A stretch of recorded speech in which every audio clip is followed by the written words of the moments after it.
আসসালামু আলাইকুম।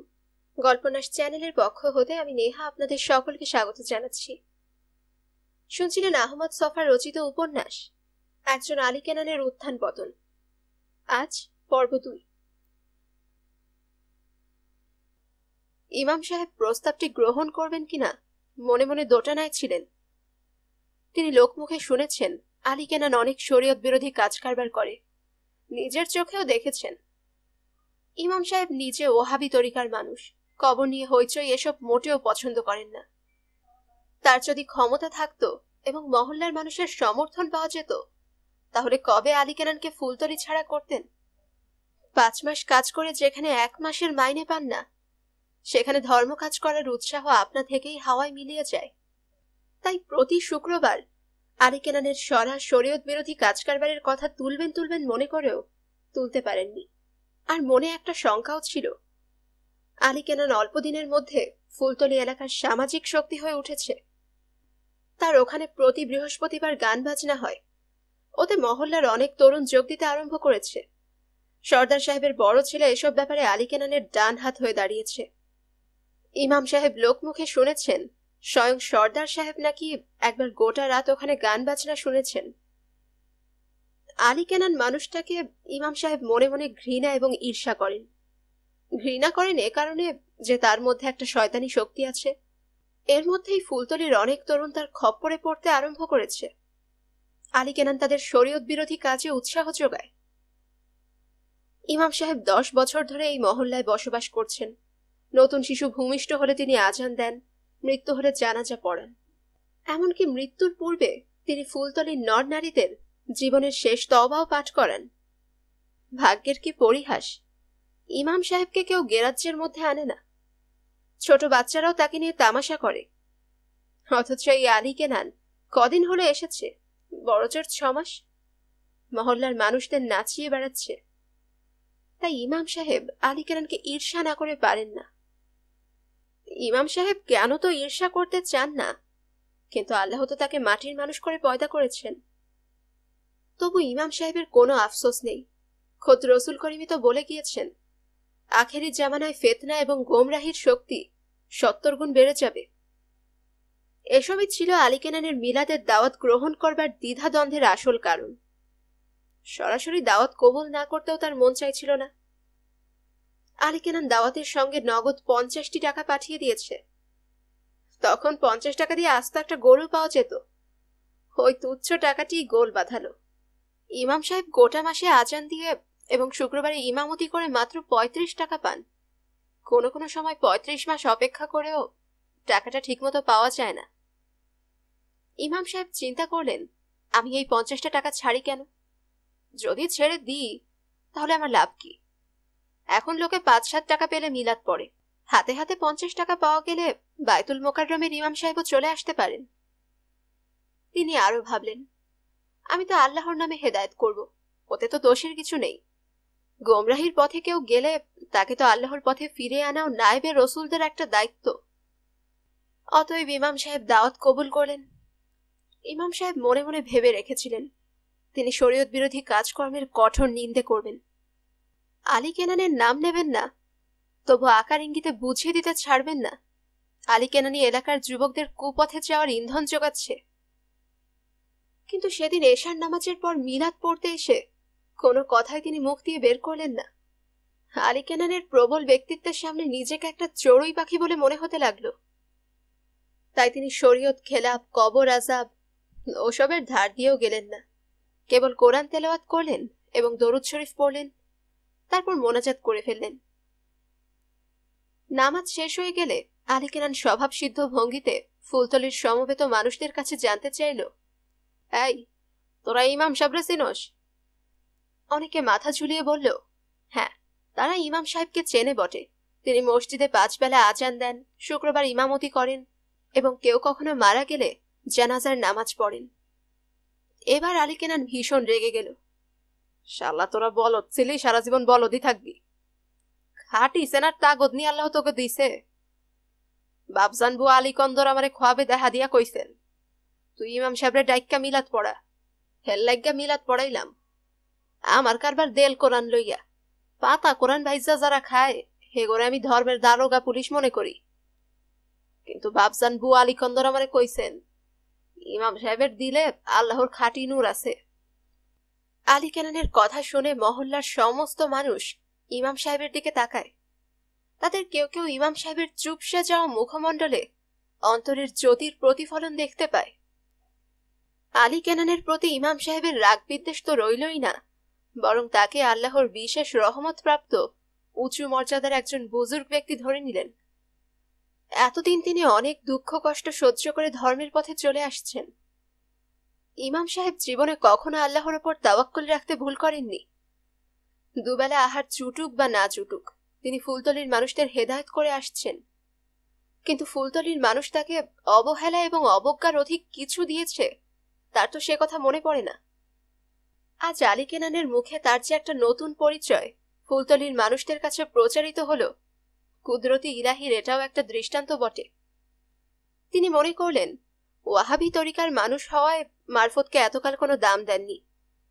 আলী কেনানকে তিনি মন্দ লোক ভেবে আসছিলেন, এটাও তার মনের একটা সংস্কার মাত্র। অন্তরে মারফতি এলেমের পবিত্র জ্যোতি না থাকলে আলী কেনান তাকে এমন ভাবে চিনলেন কি করে? অতএব মাসিক 50 টাকা মাইনেই আলী কেনানের আস্তানায় তাবিজ লেখার কাজটি কবুল করতে তার কোনো আপত্তি হলো না, বরঞ্চ এটাকে আল্লাহ তাআলার বিশেষ রহমত বলে ধরে নিলেন। আলী কেনান চারদিক থেকে সবকিছু গুছিয়ে নিয়েছে। ফুলতলির সর্দার সাহেব এখন তার আস্তানায় নিত্য যাতায়াত করেন। ইমাম সাহেব এক কোনায় বসে জলচৌকির ওপর কাগজ রেখে বাদিক থেকে গুটি গুটি হরফে সূরার আয়াত লিখে লাল সুতো দিয়ে পেঁচিয়ে তাবিজ বানিয়ে রাখেন। আলী কেনান সেসব তাবিজ মক্কেলদের দিয়ে বলে, গলায় ঝুলিয়ে রাখবি, অবস্থা ভেদে তামা কিংবা পেতলের খোল ব্যবহার করতে বলে। বিবাহিত পুরুষ মানুষ হলে বিধান দেয়, বিবির সঙ্গে সহবাস করার সময় খুলে রাখবি। মেয়ে মানুষদের বলে হায়েজ নেফেজের সময় খুলে পানিতে ভিজিয়ে রাখবি। গোসল করে পাক পবিত্র না হয়ে পড়বি নে, তাহলে ক্ষতি হবে। আজকাল আলী কেনান 2-4টে আরবি শব্দ উচ্চারণ করতে শিখেছে। ইমাম সাহেবের প্রত্যক্ষ সংস্পর্শে আসার পর কিছু কিছু আরবি বলি তার কণ্ঠে আপনা আপনি উঠে আসছে।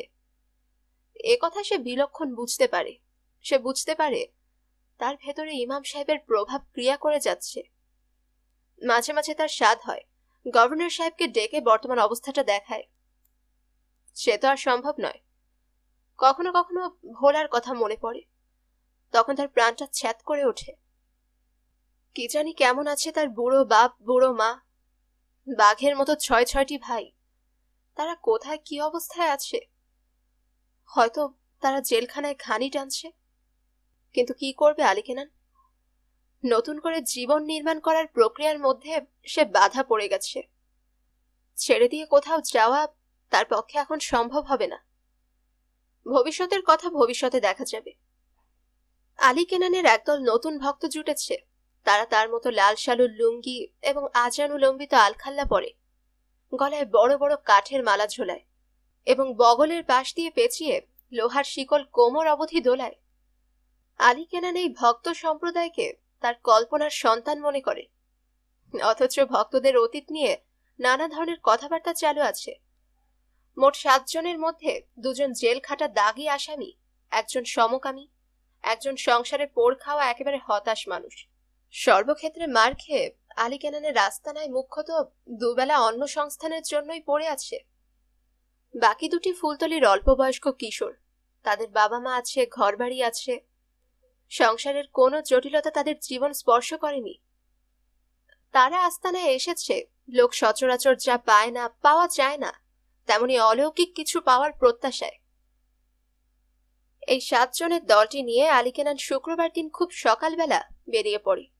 কুকুরছানাটিও তাদের সঙ্গে যায়। রাস্তা দিয়ে গান গেয়ে বাজনা বাজিয়ে বিচিত্র পোশাক পরে মিছিল করে যাওয়ার সময় শহরের মানুষ তাদের দিকে অবাক বিস্ময়ে তাকিয়ে থাকে।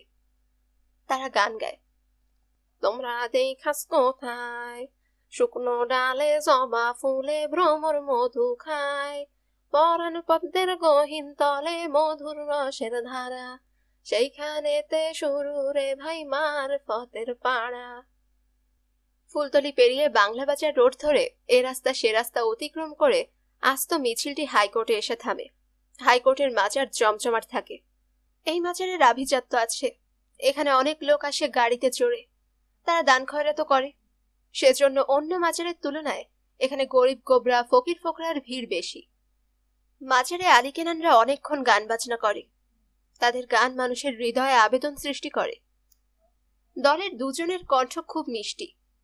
আলী কেনান বেছে বেছে সেসব গানই নির্বাচন করে যেগুলো মানুষের অনুভব শক্তিকে ধাক্কা দিতে পারে। লোকজন চারপাশে ভিড় করে। গান বাজনার পর বাবার মাজার সালাম করে। দুপুর গড়িয়ে গেলে আবার পথে নামে। এভাবে হেঁটে তারা নিম বাগান অবধি আসে। নিম বাগানের মাজারটিতে ঢুকে বোচকা বুচকি খুলে কিছু খেয়ে নেয়। খাওয়া দাওয়ার পাট সারা হলে আম গাছটির ছায়ায় বসে বিশ্রাম করে এবং গাঁজা টানে। তখন আলী কেনানের মনে জগৎ জীবনের নানা রহস্য ভিড় করতে থাকে। এই জগৎ কি? এখানে এলাম কেন এবং যাব কেন? এই সমস্ত সূক্ষ্ম বিষয়ও তার মনে ছায়া ফেলে। যা হোক, বিশ্রাম পর্ব শেষ হলে শেষ গন্তব্যস্থল মিরপুরের শাহ আলী বাবার মাজারের উদ্দেশ্যে পা বাড়ায়। শাহ আলী বাবার মাজারে আলী কেনানের অসীম প্রতিপত্তি। তার কারণ অন্য কিছু নয়, তার দলটির গান।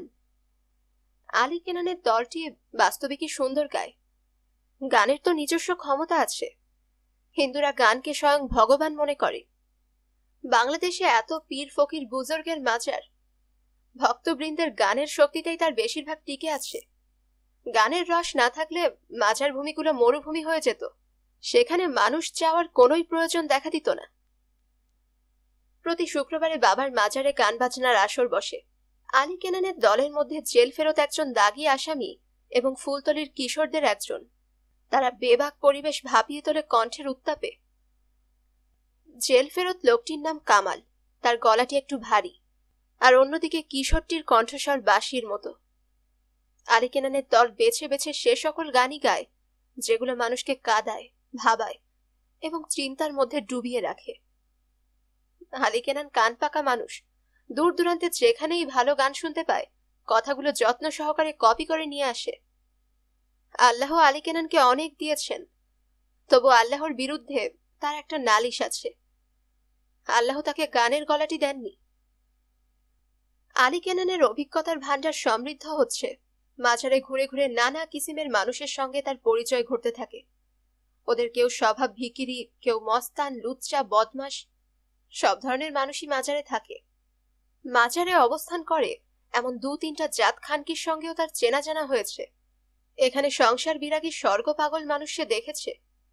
দেখেছে ধর্মপ্রাণ মানুষ। ধর্মকর্মের ধার ধারে না, মেয়ে মানুষ নিয়ে অবৈধ ব্যবসা চালায়, তেমন মানুষও মাজারে থাকে। কেউ আপত্তি করে না। অন্ধ, লুলা, বোবা, খঞ্জ, পাপি তাপি সকলকে মাজার সমান স্নেহে আদরে লালন করে। মাজারের ছায়া অনেক দূর প্রসারিত। এখানে সবাই আশ্রয় পায়। পয়লা দেখলে মনে হতে পারে মাজারে যে সকল মানুষকে দেখা যায় তারা জন্মের পর থেকে এখানে বসবাস করছে। কিছু মানুষ স্থায়ীভাবে মাজারে বসবাস করে, এ কথা সত্যি, কিন্তু পাশাপাশি আরেক দল মানুষ আছে যারা ভাসমান। এক মাজার থেকে অন্য মাজারে ছুটে ছুটে বেড়ায়। যে মেয়েটি বটগাছের ছায়ায় রেহালে একটা কোরআন শরীফ খুলে বসে থাকতো, দেখা গেল একদিন হঠাৎ সে উধাও। হয়তোবা চট্টগ্রাম বায়েজিদ বোস্তামি কিংবা আমানত শাহের মাজারে একইভাবে রেহালে কোরআন নিয়ে বসে রয়েছে চুপচাপ। চুপচাপ বসে আছে এ কারণে যে সে কোরআন পড়তে জানে না। হয়তো 1 মাস কি 2 মাস পর আবার মিরপুরের মাজারে হাজির হবে। অনেক তরতাজা, কারণ গায়ে নতুন হাওয়া লেগেছে। কেউ যদি জিজ্ঞেস করে, কই গেছিলি ফাতেমা খাতুন? ফাতেমা খাতুন ফোকলা দাঁতে হেসে জবাব দেবে, মুই গেছিলাম বাজি মস্তান, বায়েজিদ বোস্তামি।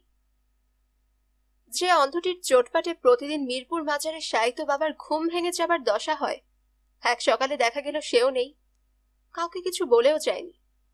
15 দিন বাদে দেখা গেল সিলেটের শাহজালাল বাবার মাজারে মনের সুখে ভিক্ষে করে বেড়াচ্ছে। মাজারে যারা থাকে তাদের সকলের না হলেও অনেকেরই আলাদা একটা ভূগোল আছে। মিরপুরের মাজার থেকে মানুষ খুলনায় খান জাহান আলী মাজারে যায়। সেখান থেকেও মানুষ আসে রাজশাহীর শাহ মখদুমের মাজারে। আবার শাহ মখদুমের মাজার থেকে মানুষ হয়তো আসে চট্টগ্রামের মাইজ ভান্ডার। কেন যে তারা মাজারে মাজারে ঘোরাফেরা করে তা নিজেরাও বলতে পারে না। এটা একটা নেশার মতো। যাকে একবার পেয়েছে এক জায়গায় স্থির হয়ে বসে থাকতে দেবে না। এই নেশা যাদের মনে অপেক্ষাকৃত গাঢ়, তারা দেশের সীমানা অতিক্রম করে চলে যায় দূরে, আরো দূরে। দিনে রাতে আল্লাহর কাছে মোনাজাত করে বলে, আল্লাহ, নিজামুদ্দিন আউলিয়া, বখতিয়ার কাকির মাজার জিয়ারত করার সুযোগ করে দাও। এমনও মানুষ আছে যারা একবেলা খেয়ে পয়সা জমায় হিন্দুস্তানের সুলতান খাজা মঈনুদ্দিন চিশতির রজা শরীফ জিয়ারত করার জন্য। আলী কেনানের প্রখর কাণ্ডজ্ঞান তাকে মাজারের নানা ধরনের কর্মকাণ্ডের ব্যবস্থাপনার দিকটির প্রতি অধিক মনোযোগী করে তুলেছে। এই জিনিসগুলো সে অতি সহজে বুঝতে পারে। মাজারের অনেক কিছু সে বোঝে না, বুঝতে চায়ও না। এক একটি মাজারে বছরে লক্ষ লক্ষ টাকার নিলাম হয়, হাটবাজার ঘাটের মতো। যে সর্বোচ্চ অর্থ প্রদান করতে পারে সে বছরের সমস্ত টাকা পয়সা আদায় করার দায়িত্ব পেয়ে যায়। এদিক থেকে দেখলে এক একটা মাজার অন্য 10টা ব্যবসা প্রতিষ্ঠানের চাইতে আলাদা নয়। তফাৎ শুধু এটুকু যে অন্য ব্যবসায় মূলধন মারা যাওয়ার ঝুঁকি আছে, মাজার ব্যবসায় তা নেই। মাজারে মানুষ আসবে কারণ সে দুর্বল, অসহায় এবং উচ্চাকাঙ্ক্ষী। সারাদিন মাজারের দান বাক্সে যত টাকা পড়ে, সন্ধেবেলা সে টাকা নিলামকার মহাজনের বাড়িতে চলে যায়। যত লোক রক্ষণাবেক্ষণে থাকে সব মাইনে করা কর্মচারী। জিলিপি, রসগোল্লা, আগরবাতি, মোমবাতি, গোলাপ জল যত মাজারে আসে সব পেছনের দরজা দিয়ে ঘুরে আবার দোকানে চলে যায়।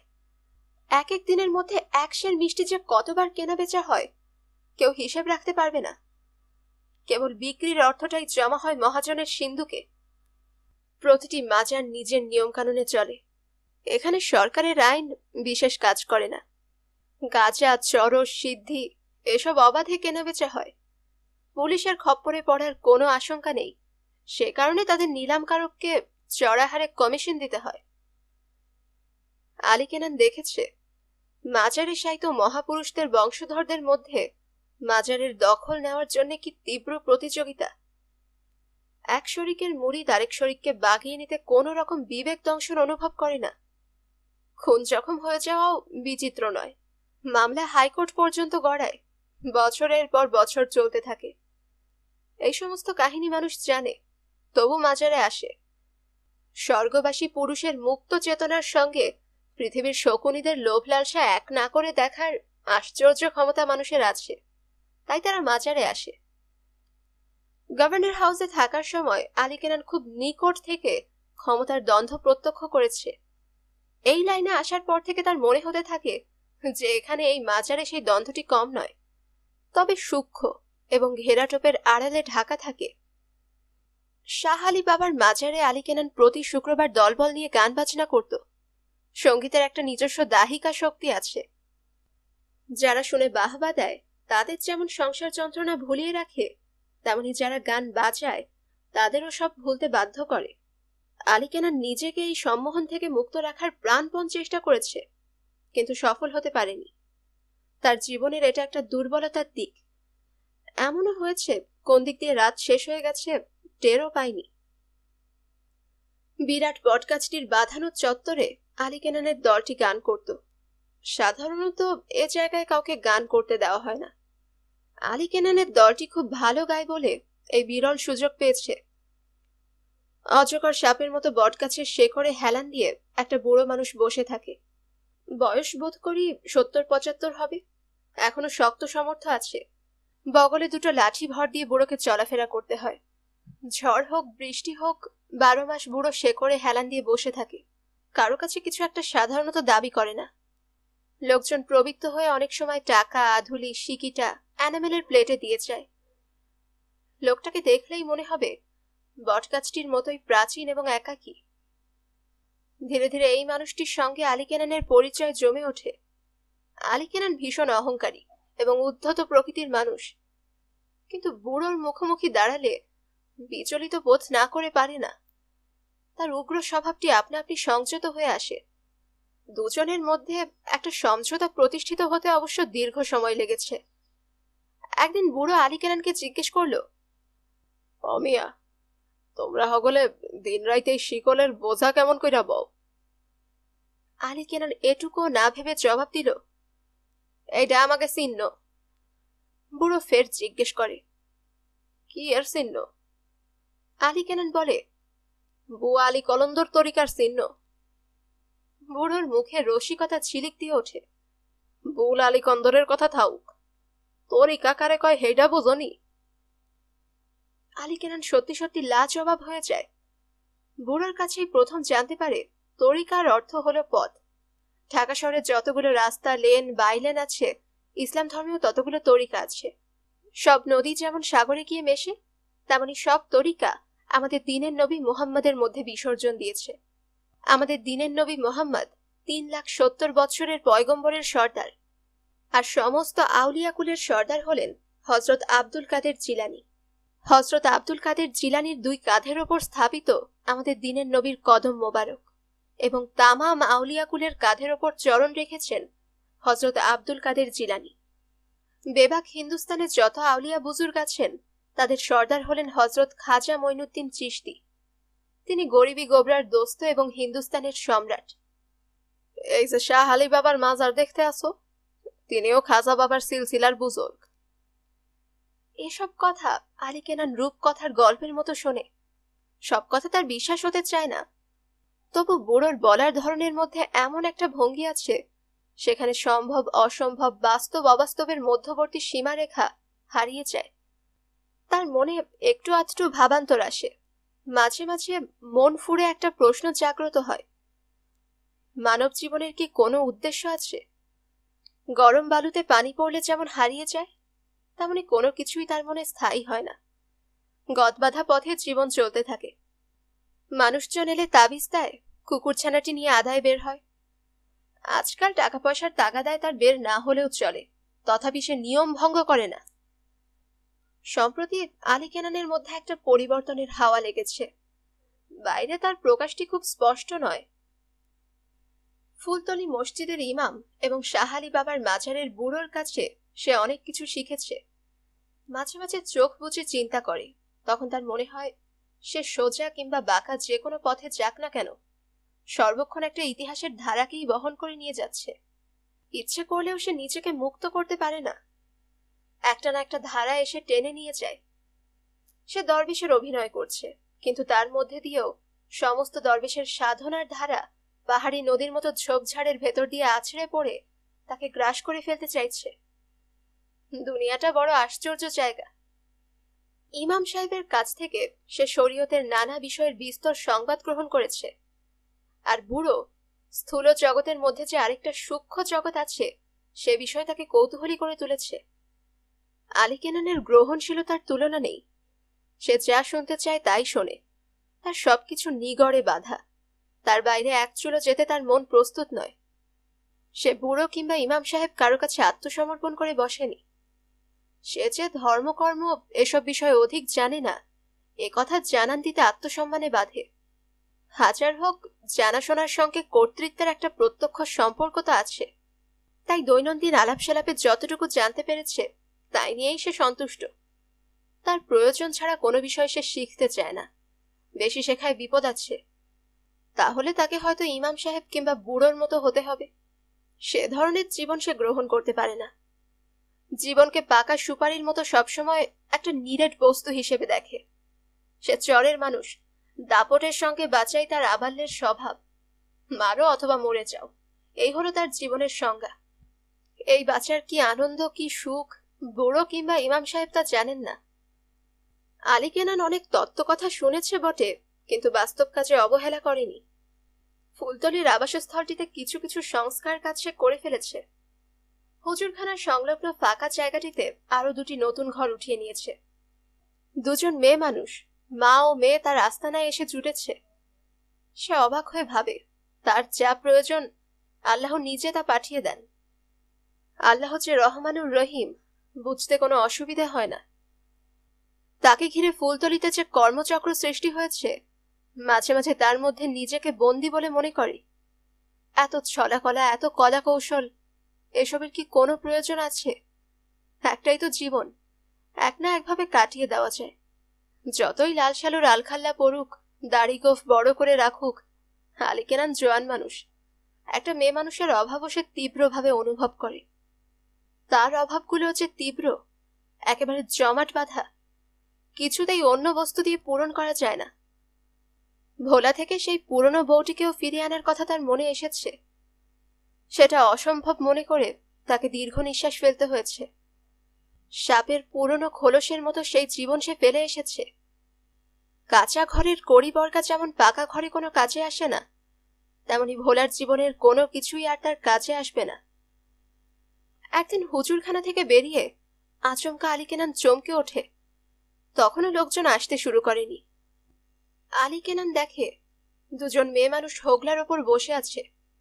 তাদের মধ্যে একজনের বয়স 40-40 হবে। মুখে কয়েকটি গুটি বসন্তের দাগ, শরীরের বাঁধনি এখনো বেশ শক্ত। অন্য মেয়েটির বয়স 18 থেকে 20-এর মধ্যে। গায়ের রং উজ্জ্বল ফর্সা না হলেও মোটামুটি সুন্দরী বলা চলে। গরিব ঘরের মেয়ে ঠিকমতো খেতে পড়তে পারে না, তাই রং জ্বলে গিয়েছে।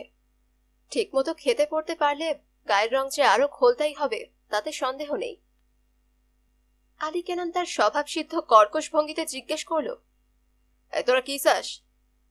তবু তার গলার স্বর বুঝি একটু কাঁপল। বয়স্কা মেয়ে মানুষটি তার পায়ের ওপর আছাড় খেয়ে বলল, বাবা, আমারে বাঁচান। আলী কেনান এই মুহূর্তটিতে বাবা ডাকটি শুনতে চাইছিল না। সে বলল, মাগে তামাশা রাখ, কি হয়েছে হেডা ক। মেয়ে মানুষটি কেঁদে কুটে অনেকক্ষণ কসরত করে যা বলল তার সারমর্ম এরকম। মেয়েকে নিয়ে সে বস্তিতে থাকে। স্বামী চটকলে চাকরি করত, বছর 2 হলো মারা গিয়েছে। তারপর থেকে মা মেয়ে এই বস্তিতে ডেরা পেতে আছে। মা মেয়ে দুজনই পরের বাড়িতে বাড়িতে কাজ করে কোনো রকমে কষ্টে সৃষ্টে দিন কাটায়। এই পেটের মেয়েই এখন তার কাল হয়েছে। মেয়ের কারণে তাদের দিকে বস্তির খারাপ মানুষের দৃষ্টি পড়েছে। গতরাতে 8-10 জন মানুষ তার মেয়েকে লুট করে নিয়ে যাওয়ার জন্য হানা দিয়েছিল। তারা তাকে জানে মেরে ফেলবে বলে ভয়ও দেখিয়েছে। বহু কষ্টে ঘরের পেছনের বেড়া ভেঙে চুপি চুপি আরেকটা ঘরে গিয়ে রাত কাটিয়েছে। এই বস্তির কেউ আর তাদের আশ্রয় দিতে রাজি নয়। বেহুদা পরের জন্য নিজের বিপদ ডেকে আনতে কে রাজি হবে?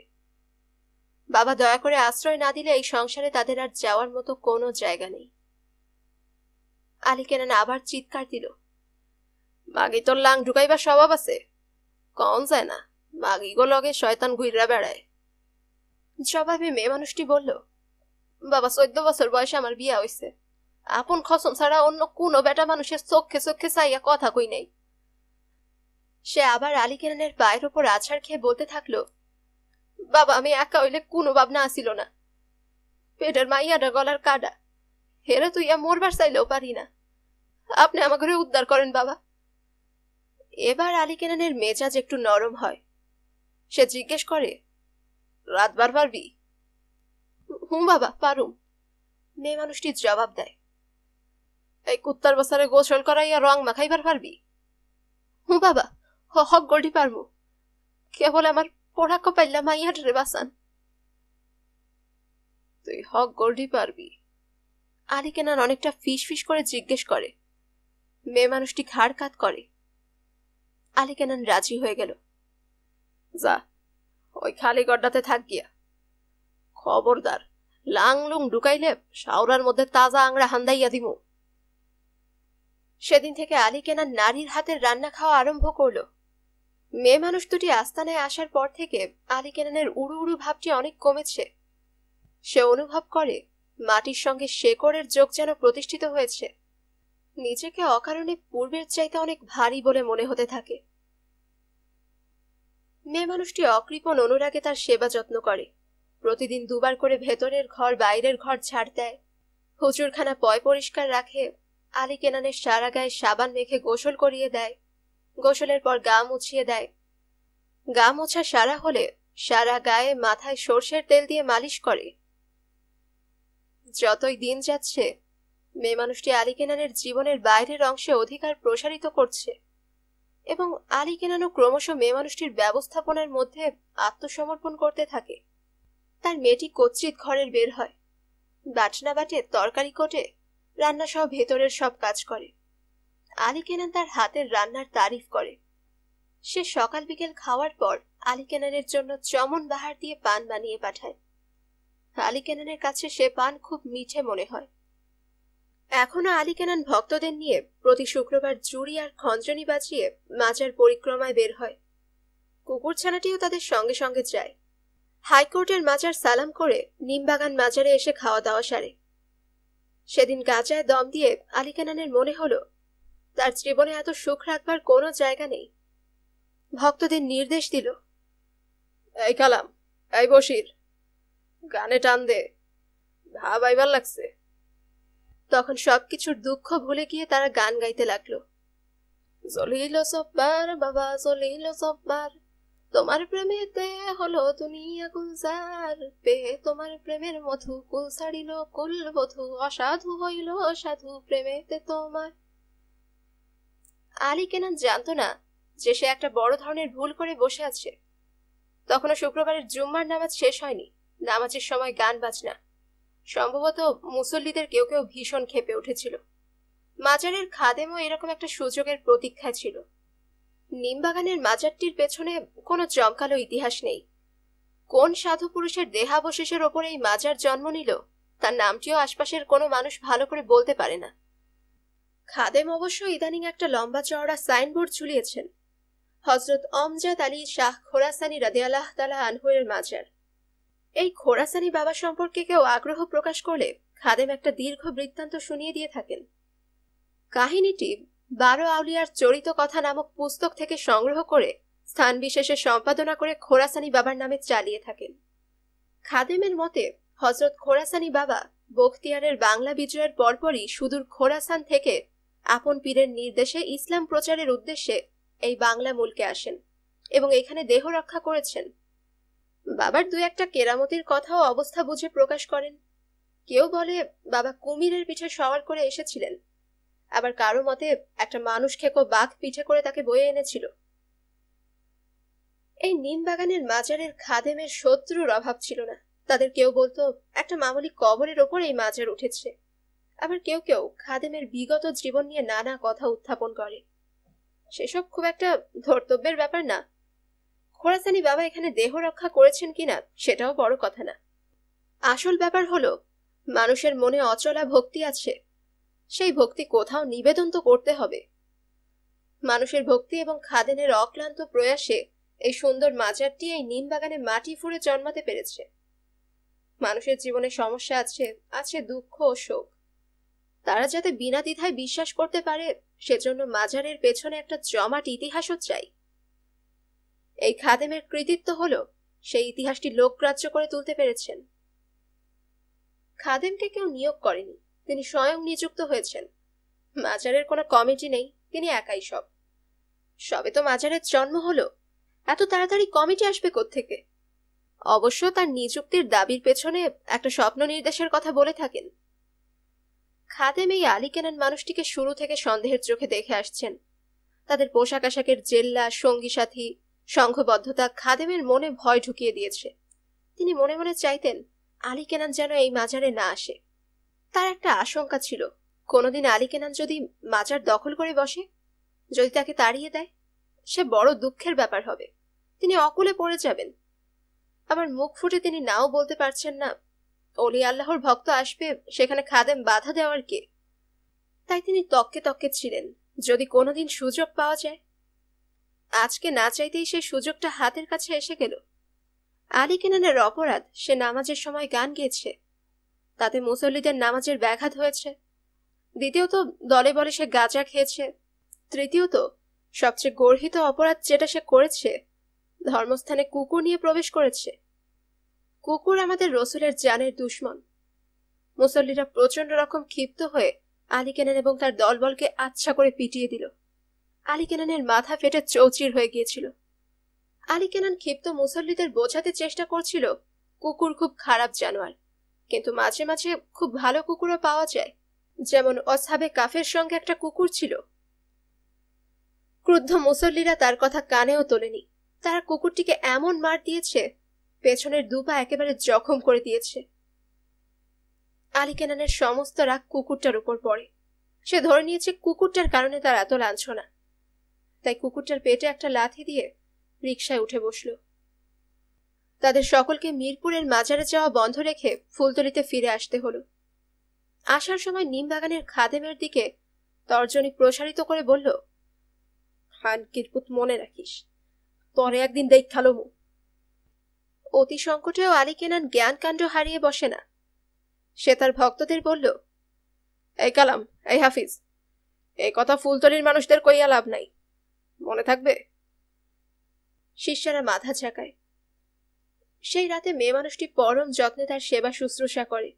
গরম পানিতে গামছা ভিজিয়ে সারা শরীরের রক্তের দাগ পরিষ্কার করে, শরীরের জখমি জায়গাগুলোতে ডাক্তারের দেওয়া মলম লাগিয়ে দেয়। আলী কেনান ডান হাতটা নাড়াতে পারছিল না। মেয়ে মানুষটি নিজের হাতে গ্রাস পাকিয়ে ভাত খাইয়ে দেয়। ক্লান্তিতে আলী কেনানের চোখ বুজে আসছিল। মাঝরাতে কি একটা স্বপ্ন দেখে তার ঘুম ভেঙে যায়। দেখে এখনো মেয়ে মানুষটি তার বিছানার পাশে বসে আছে। চোখের দৃষ্টি তার দিকে স্থির। আধো আলো আধো অন্ধকারে মেয়ে মানুষটি তার চোখে একটা অনুচ্চ ঝোপের মতো মনে হচ্ছিল। হঠাৎ তার বুকের ভেতর আকাঙ্ক্ষা দুলে উঠল। সে ফিসফিস করে জিজ্ঞেস করে, এই, তোর নাম কি রে? মেয়ে মানুষটিও ফিসফিস করে জবাব দেয়, আমার নাম সমীরন। অতি কষ্টে জখমি হাতটা বাড়িয়ে সমীরনকে তার দিকে আকর্ষণ করে। সমীরন যেন সেজন্যই অপেক্ষা করছিল। সে আলী কেনানের শরীরের সঙ্গে কাদার মতো লেপ্টে থাকে। সেদিন থেকে সমীরন এবং আলী কেনানের মধ্যে একটা গোপন শারীরিক যোগাযোগ প্রতিষ্ঠিত হল। সেই ঘটনার পরের দিন আলী কেনানের ঘুম ভাঙে বেশ দেরিতে। অনুভব করে সর্বশরীরে প্রচন্ড ব্যথা, নড়াচড়া করার শক্তি নেই। তবু সে অনুভব করে একটা প্রশান্তি তাকে আচ্ছন্ন করে আছে। তার আপন অস্তিত্ব পাথর খণ্ডের মতো ভারী মনে হয়। এদিকে সকালের রাঙা আলো ছড়িয়ে পড়তে আরম্ভ করেছে। নতুন সূর্যালোক জাগ্রত ধরিত্রীর রূপ রস গন্ধ তাকে ক্রমাগত চঞ্চল এবং উতলা করে তুলেছে।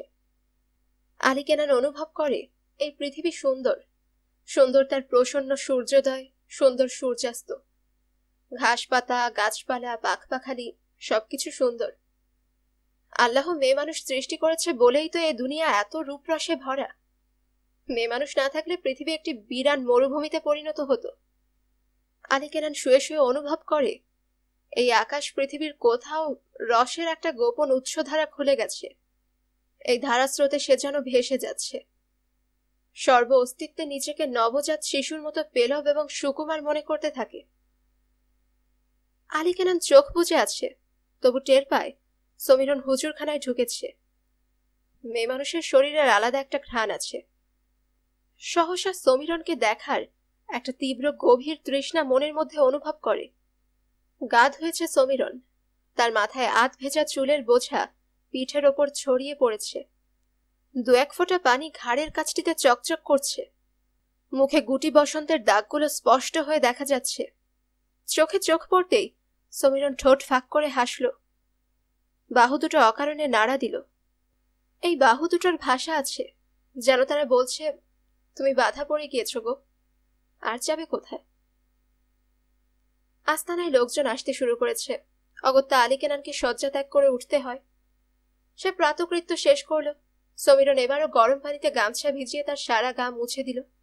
দুজনের মধ্যে একটি কথাও বিনিময় হয়নি। আলী কেনান সমীরনের দিকে তাকাতে পারছিল না। কোত্থেকে একটা লজ্জা এসে তাকে আড়ষ্ট করে দিচ্ছিল। সে বেমালুম ভুলে গেল গতকাল তার উপর একটা বিরাট ঝড় বয়ে গেছে। আলী কেনান বাইরে এসে দেখে হোগলার চাটাইয়ের ওপর লোকজন বসে রয়েছে, আর ইমাম সাহেব একটা জলচৌকির ওপর কাগজ রেখে কোরআনের আয়াত লিখছেন। আলী কেনান ভীষণ বিরক্ত হল। রোজ রোজ একই দৃশ্য তাকে ঘুম থেকে উঠে দেখতে হয়। ইমাম সাহেবকে ডেকে বলল, ইমাম সাহেব, হক গোল্ডিরা কইয়া দেন, কারণ আমি কথা কইবার পারুম না। ইমাম সাহেব মিনমিন করে বললেন, অনেকে অনেক দূর থেকে আইছে, সইলা যাইতে বলা কি ঠিক হইব?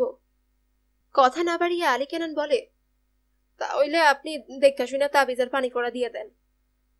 তার কথা শুনে ইমাম সাহেব যেন আকাশ থেকে পড়লেন।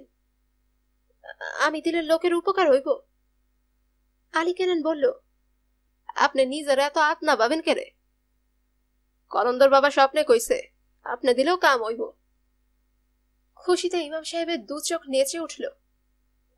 আপনি হাসা কইতেছেন? হ, হাসা। সে বাইরে এসে রোজকার মতো মনু মনু বলে কুকুর ছানাটিকে ডাকলো। পরিচিত চিৎকার করে ঘন্টি বাজিয়ে কুকুর ছুটে এলো না। কি কারণ? তখনই আলী কেনানের নিম বাগান মাজারের ঘটনাটি মনে পড়ে গেল। শরীরের ব্যথা বোধ করে নতুন করে তেতে উঠল। পাশের ঘরে দু একজন শিষ্য অসহ্য যন্ত্রণায় কাতরাচ্ছে। আলী কেনান হঠাৎ করে ভিন্ন মানুষে রূপান্তরিত হয়ে যায়। স্থির করে ফেলল, খানকির বাচ্চাটাকে একটা শিক্ষা দিতে হবে। আলী কেনান বাস্তববাদী মানুষ, সবকিছু গুছিয়ে চিন্তা করার ক্ষমতা তার আছে। মাথাটাও ভীষণ পরিষ্কার। সবচেয়ে কম ঝুঁকি গ্রহণ করে প্রতিপক্ষের মারাত্মক ক্ষতি কিভাবে করা যায় সে শিক্ষা যৌবনের চর দখলের সময় সে পেয়েছে। শরীরের স্নায়ুর সমস্ত ক্রিয়া প্রতিক্রিয়া ওই বিষয়টি ঘিরেই আবর্তিত হতে থাকে। তখন বিষয় অন্তরে মনোনিবেশ করা তার পক্ষে অসম্ভব হয়ে পড়ে। সে চোখ বন্ধ করে কিছুক্ষণ কাটায়। তার মাথায় একটা নতুন পরিকল্পনা বিজলির শিখার মতো ঝিলিক দিয়ে জেগে উঠল। গায়ের জড়তা ক্লান্তি যথাসম্ভব দূর করে সোজা হয়ে উঠে দাঁড়ালো। কিছু কিছু সাপ নাকি আছে, খেপে গেলে লেজের ওপর সোজা হয়ে দাঁড়িয়ে ছোবল মারে। আলী কেনানেরও অনেকটা সেই অবস্থা। সে শিষ্যদের হাঁক দিল, এই কালাম, এই বশির, এই ফজলা, তোরা হক গলে ইয়া হইন না যা। যে দুজন বাড়িতে ছিল তাদেরকেও ডেকে আনা হলো। ফজলা খুব ককাচ্ছিল। আলী কেনান তার পরিকল্পনাটা প্রকাশ করতে পারছিল না। তার একান্ত ইচ্ছে শিষ্যরা মন প্রাণ দিয়ে তার কথাগুলো শুনুক। সে সকলের দৃষ্টি আকর্ষণ করবার জন্য বাঘের মতো একটা হালুম করল। সকলে তার দিকে ভ্যাবাচাকা খেয়ে তাকায়। আলী কেনান বয়ান করতে আরম্ভ করল, তোরা বেবাগডি হুন, গত রাইতে কলন্দর বাবার কাছে অনেকক্ষণ ধইরা জার জারইয়া কানলাম। কানতে কানতে ঘুমাইয়া পড়ছি, কখন টেরও পাই নেই। এক সময় দেখি হুজুরখানা রোশনাইয়া ভইরা গেছে আর চারদিকে বেহেশতের বাস। আমি চোখ মেইলা চাইয়া দেখি একটা বুইড়া মানুষ, মুহে সাদা দাড়ি, হাতে লাঠি আর গায়ে আমাগো মতন শিকল। মুহের দাড়ি থাইকা হাতের লাঠি থাইকা রোশনি বাহির হইয়া আইতেছে। এমন ছবি আমি আমার জিন্দেগিতে দেখি নাই। বুইড়া মানুষটা আমারে কইল, আলী কেনান তুই ওইটা খাড়া। আমি কইলাম, নিম বাগান মাঝারে আমার দইটা কিলাইছে, উঠবার শক্তি নাই। তখন তিনি আমার গায়ে হাতের লাঠি তুললে একটা বাড়ি দিলেন। লগে লগে আমার দরদ ব্যথা সব সইলা গেল। আমি বুইড়া মানুষটার পায়ের উপর আশ্রাইয়া পইরা কানলাম, বাজান আপনি কেডা? তখন তিনি আমার সোহাগ কইরা হাত বুলাইয়া কইলেন, আমার নাম বুয়া আলী কলন্দর। আলী কেনান বলতে থাকে, শিষ্যেরা অবাক হয়ে শোনে। তারপর আমার দুই চোখ দিয়া হু হু কইরা পানি পড়তে লাগলো। বাবাজান তার পা খাতে আমার চোখের পানি মুছাইয়া কইলেন, বেটা আলী কেনান, তোর দিলে খুব মহব্বত, আর কান্দনে কাম নই, আমি কষ্ট পাইতাছি তোগো লাইগা। আলী কেনান নির্বিকার বলে যাচ্ছিল। শিষ্যরা সম্মোহিত হয়ে শুনছিল। দেখা গেল ইমাম সাহেব আয়াত লেখা বন্ধ করে মুগ্ধ বিস্ময়ে আলী কেনানের স্বপ্ন পূরণের কথা শুনছেন। আলী কেনান বলে যায়, তারপর বাবা আমারে কইলেন, খোরাসানি আমার মুরিদা ছিল, এই ব্যাপারে তার লগে আমার ফাইনাল কথা হইয়া গেছে। ওই খাদেম বেটা নাফাক বজ্জাতার হারামি, তুই ওরে খেদাইয়া মাজারের দহল লইয়া ল। তিনখান কথা মনে রাখিস, কুত্তা লইয়া যাবি না। অহন আসাবে কাফের জামানা না, অহন কুত্তা নাফাক। জন্তু জানোয়ারে যদি হাউস থায় ভেড়া লইয়া যা, ভেড়া পাক জন্তু। আমাগো দিনের নবী ভেড়ার গোশত খাইতে পছন্দ করতেন। আর হুন, এশার নামাজের আগে গান বাজনা করবি না।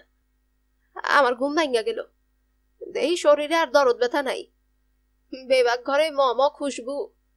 আমি কানতে কানতে কইলাম, বাজান আর একবার দর্শন দেন। আমার চোখে আর নিদ্রা আইল না। তোরা হুইঙ্গা দেখ, অহন আমার গতরে খুশবু লাগিয়া আছে। ইমাম সাহেব নাকটা আলী কেনানের আলখাল্লার কাছে নিয়ে গেলেন। হাসাই তো দেখি, চম্পা ফুলের মতো বাস পাওয়া যায়। বুয়া আলী কলন্দর যে স্বপ্নে দর্শন দিছেন, সেই ব্যাপারে আর কোনো সন্দেহ রইল না। এত কিছুর পরও আলী কেনানের মনের দ্বিধার ভারটা কাটল না। জেল ফেরত আসামি কালামের মুখে একটুও ভাবান্তর লক্ষ্য করা গেল না। শুরু থেকেই আলী কেনানের মনে বেজেছে, এই কালাম হারামজাদা তার কথায় বিশ্বাস করে না। এমনকি মনে মনে তাকে দাগাবাজ ভাবলেও সে বিস্মিত হবে না। মানুষের মনের ভাষা পাঠ করার ক্ষমতা না থাকলে সেই অল্প দিনে এতদূর প্রতিষ্ঠা লাভ করতে পারত না। কালাম এখানে থাকলে খেতে পায় বলেই আছে, তার মনে নিশ্চয়ই অন্য কোনো মতলব আছে। তথাপি আলী কেনান তাকে তাড়িয়ে দিতে পারেনি, তাহলে দলটি কানা হয়ে যায়। আরো একটি বিষয় চিন্তা করার আছে, কালামের গানের গলাটি ভারী মিষ্টি। আলী কেনান হুঙ্কার দিয়ে বলল, এই শালা কালাম, অত কি ভাবতে আসোস? শুনলি বাবা বু আলী কলন্দর কি কইয়া গেছেন? তোরা কি করবি হাইডা ক। কালাম কোন রকম দ্বিধা না করেই বলল, তা হইলে তো মারামারি করতে হয়, আর মারামারি কইতে আমরা ফারুম কেমনে? ওরা অনেক, একবার খাদেমের মাইনসে আমাকে খাদাইয়া দিছে। আপনি কি করবার চান আপনি জানেন, আমি কিছু কইবার পারুম না। তাকে কথা বাড়াতে না দিয়ে আলী কেনান বলে বসল, হ আসা কথাই কইছস, আমি বাবা বু আলী কলন্দরের হাতের বাসি, তিনি যেইভাবে বাজান আমি সেইভাবে বাজি, আর তোরা আমার হাতের যন্ত্র, যা করবার কইমু করবি। কেউ তখন আলী কেনানের প্রতিবাদ করল না, সুতরাং সে নিশ্চিন্ত হয়ে তার পরিকল্পনাটা প্রকাশ করল। আমরা হকগলে যাইয়া আগামী শুক্রবারে মাজারের দখল লইয়া লমু। আমাগো উপরে বাজানের দোয়া আছে, কোনো বাপের বেটা ঠেয়াইতে পারতো না। বাজান যা যা কইছেন আমরা হকগলি মাইনা চলমু। ওই বাজারে আমরা তামাক টামক খামু না, এশার নামাজের আগে গান বাজনা করুম না, আর বেড়া লইয়া যামু। বাজান কইছেন বেড়া পাক জন্তু, তোরা যখন তখন সারাই গেল। কালাম বলেই বসল, ওরা অনেক, আমরা মাত্র 7 জন। আলী কেনান ধমক দিয়ে তার মুখ বন্ধ করে দিল, শালা চোর, তোর দিলে ইমানের তেজ নাই। বাবা মঈনুদ্দিন একলা আইসা তামাম হিন্দুস্তানে ইসলাম জারি করছে, ইমানের বলে অসাধ্য সাধন করা যায়। তারপরে আর কারো কিছু বলার থাকে না। ফজল আর মুন্নাফ গাবতলির হাটে গিয়ে দুধের মতো সাদা ধবধবে একজোড়া ভেড়ার বাচ্চা কিনে আনে। আলী কেনান নিজে দাঁড়িয়ে তাদের গোসল করানো দেখল, তারপর রোদে বেঁধে রেখে গা শুকিয়ে নেওয়া হলো। লোমগুলো একেবারে ঝরঝরে হয়ে গেলে দুটি গামলাতে রং গুলে একটাকে সামনের দিকে সবুজ এবং পেছনে লাল রং লাগানো হলো, আর অন্যটাকে পেছনের দিকে নীল এবং সামনের দিকে হলুদ রং মাখিয়ে দেওয়া হলো। গলায় চামড়ার বেল্ট পরিয়ে ঘন্টি লাগানো হলো। 4-5 দিন ধরে শিষ্যরা শিকল ধরে শহরের রাস্তায় ভেড়ার বাচ্চাদের হাঁটা চলার ট্রেনিং দিল। শুক্রবার দিন ঠিক জুমার নামাজের পূব মুহূর্তটিতে আলী কেনানরা সদল বলে নিমবাগের খোরাসানি বাবার মাজারে এসে হাজির হলো। কোন রকম বিলম্ব না করেই সকলে নামাজের কাতারে দাঁড়িয়ে যায়। কেউ কেউ কৌতূহলী হয়ে তাদের দিকে তাকায়, 2-1 জনের অনুতাপও হয়। তারা গত শুক্রবারে এই ফকিরদের গায়েই হামলা করেছে। কার দিলের ভেতর কি আছে সে তো আল্লাহ জানেন। পারতপক্ষে কেউ বিবেকের কাছে দায়ী হতে চায় না, সুতরাং নামাজ শেষে যে যার মতো ঘরে চলে গেল। আলী কেনানরা মসজিদে প্রবেশ করার সময় ভেড়ার বাচ্চা দুটোকে মাজারের সামনে শ্বেতকরবী গাছের সঙ্গে বেঁধে রেখে গিয়েছিল। গত শুক্রবারেও তারা কুকুরটিকে এই নিমবাগানের মাজারেই রেখে গিয়েছিল। বেচারি আহত কুকুর সেই থেকে এখানেই পড়ে আছে। কুকুর সুলভ ঘ্রাণ শক্তি দিয়ে বোধ করি বুঝতে পেরেছিল আলী কেনান অন্য আর তার ভাগ্য নেই। ভেড়ার বাচ্চা দুটো দেখে কুকুরের প্রতিশোধ স্পৃহা জাগ্রত হওয়া একটু অস্বাভাবিক নয়, তাই হা করে ভেড়ার বাচ্চা দুটোকে কামড়াতে ছুটে আসে। রং করা ভেড়ার বাচ্চা দুটো প্রচন্ড ভয় পেয়ে চিৎকার করতে থাকে। ভাগ্যিস তখন নামাজ শেষ হয়ে গিয়েছিল, নইলে আজকেও একটা অঘটন ঘটে যেতে পারত। শেষ হলো আজকের পর্ব। আপনাদের যদি আমার গল্প পাঠ ভালো লাগে তবে অবশ্যই লাইক করবেন, কমেন্ট করবেন এবং বেশি বেশি শেয়ার করবেন। যারা গল্পনাশ চ্যানেলটিকে সাবস্ক্রাইব করেছেন তাদেরকে অসংখ্য ধন্যবাদ, এবং যারা করেননি তাদের কাছে অনুরোধ রইল চ্যানেলটিকে সাবস্ক্রাইব করে ফেলুন। পাশে থাকা বেল আইকনটিও ক্লিক করে রাখবেন, এতে করে আমি কোনো নতুন গল্প বা উপন্যাস আপলোড করলেই আপনারা তা নোটিফিকেশন পাবেন। সকলে সুস্থ থাকবেন এবং আমাদের পাশে থাকবেন এই কামনায় আজকের মতো এখান থেকেই বিদায় নিচ্ছি।